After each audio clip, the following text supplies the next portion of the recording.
Ne kemi mundur që të ndjekim hap pas hapi gjithçka që ka ndodhur nga momenti kur u dha lajmi për sa i takon pikërisht aratisjes së Altin Ndocit. Unë do doja që ta merrnim edhe në radhë kronologjike analizën nga momenti i parë dhe nga momenti në të cilin ai më pas vijon të jetë ende në arratim.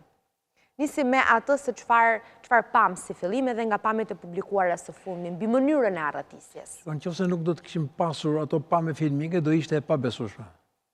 Sepse do të mendonim për një arratisje në shpeshherë në media është thënë spektakolare, ku personat nëpërmjet formave të ndryshme gjejnë mundësinë të shmangen dhe të shpëtojnë, po themi, masave të sigurisë.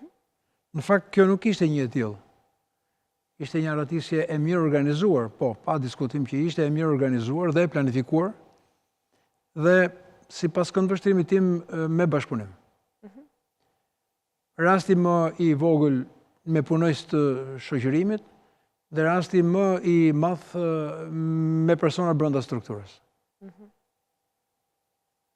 Fillon që nga planifikimi i shoqërimit të personit, ku i tillë është i klasifikuar dhe duhet të jetë i klasifikuar niveli i sigurisë, niveli i rrezikshmërisë personit.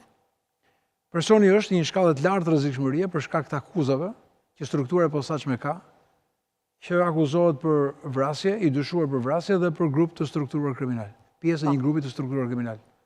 Dhe si i tillë është niveli më i lartë i rrezikshmërisë së një personi, i cili që në momentin e parë kur ka element të tillë, zgjidh dhe cili do jetë dhe vendi i burgosjes.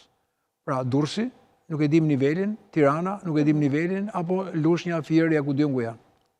Pra shkalla e rrezikshmërisë personit përcakton dhe nivelin e sigurisë në paraburgim.